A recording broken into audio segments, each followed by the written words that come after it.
పెళ్ళైనా పండగైనా వేడుక ఏదైనా పట్టుచీరల ప్రత్యేక వేదిక వారాహి సిల్క్స్.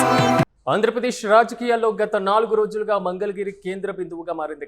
బీసీలకు చట్టసభల్లో ఉద్యోగాల్లో సముచిత వాటా దక్కాలన్న లక్ష్యంతో బీసీవై పార్టీ అధినేత బోడే రామచంద్ర యాదవ్ చేపట్టిన ఆమరణ నిరాహార దీక్ష ఇప్పుడు రాష్ట్ర వ్యాప్తంగా చర్చకు దారితీస్తుంది.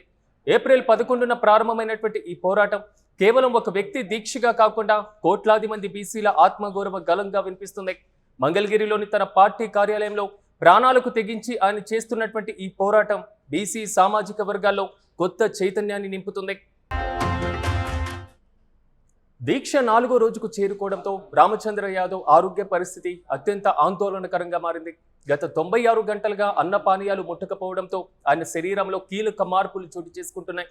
వైద్యులు నిర్వహించినటువంటి పరీక్షల ప్రకారం శరీరంలో గ్లూకోజ్ స్థాయి ప్రమాదకరంగా పడిపోయింది. ముఖ్యంగా కాల్షియం, మెగ్నీషియం లోపించడం వల్ల గుండె పనితీరుపైన ప్రభావం పడే అవకాశం ఉందని, ఆక్సిజన్ శాచురేషన్ లెవెల్స్ ఎప్పుడైనా పడిపోవచ్చని వైద్యులు హెచ్చరిస్తున్నారు. ప్రాణాపాయ స్థితి కనిపిస్తున్నా బీసీల 5 న్యాయమైనటువంటి డిమాండ్ల పరిష్కారం అయ్యే వరకు దీక్ష విరమించే ప్రసక్తే లేదని ఆయన చెప్పుకొస్తున్నారు. అయితే దీక్షను భగ్నం చేయాలని చేస్తే పరిణామాలు తీవ్రంగా ఉంటాయని, దానికి పూర్తి బాధ్యత ప్రభుత్వానిదేనని ఆయన హెచ్చరిస్తున్నారు.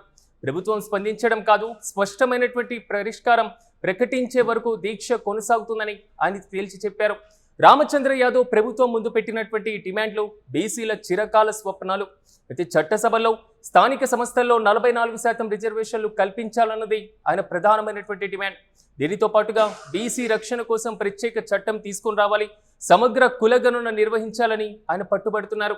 అలాగే రాజధాని అమరావతిలో బీసీల భవనాల కోసం 1000 ఎకరాల భూమి కేటాయించాలన్న డిమాండ్ కూడా ఇప్పుడు హాట్ టాపిక్ గా మారింది. గతంలో ముఖ్యమంత్రి చంద్రబాబు ఇచ్చినటువంటి హామీలను గుర్తు చేస్తూనే ప్రభుత్వం తన మాట నిలబెట్టుకోవాలని రామచంద్ర యాదవ్ అల్టిమేటం జారీ చేశారు. మరోవైపు ఈ దీక్షకు జాతీయ స్థాయి నాయకుల మద్దతు లభిస్తుండడం గమనించదగ్గ విషయం. బీసీ ఉద్యమ పితామహుడు బీపీ మండల్ మనవడు సూరజ్ మండల్, మహాత్మా జ్యోతి బాపులే వారసుడు రమాకాంత్ పూలే స్వయంగా తరలివచ్చి మద్దతు ప్రకటించడం ఈ ఉద్యమ తీవ్రతను చాటుతుంది.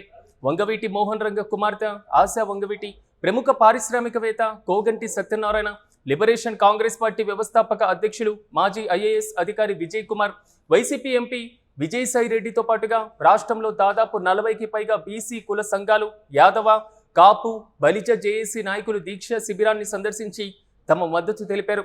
దేశవ్యాప్తంగా బీసీ నేతలు మంగళగిరి వైపు చూస్తుండటంతో ఈ అంశం ఇప్పుడు జాతీయ స్థాయి చర్చగా మారుతుంది.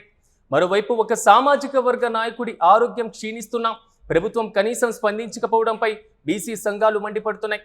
ఎన్నికల సమయంలో బీసీలను వెన్నెముక అని సంబోధించేటువంటి పాలకులే ఇప్పుడు వారి ప్రాణాలకు తెగించి పోరాటం చేస్తుంటే ఎందుకు పట్టించుకోవడం లేదని నేతలు ప్రశ్నిస్తున్నారు.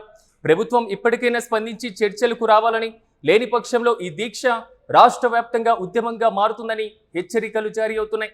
ఒక పక్క రామచంద్ర యాదవ్ ఆరోగ్యం క్షీణిస్తుండడం, మరోవైపు ప్రభుత్వ వైఖరిపైన బీసీలో పెరుగుతున్నటువంటి ఆగ్రహం ఏపీ రాజకీయాలను వేడెక్కిస్తుంది.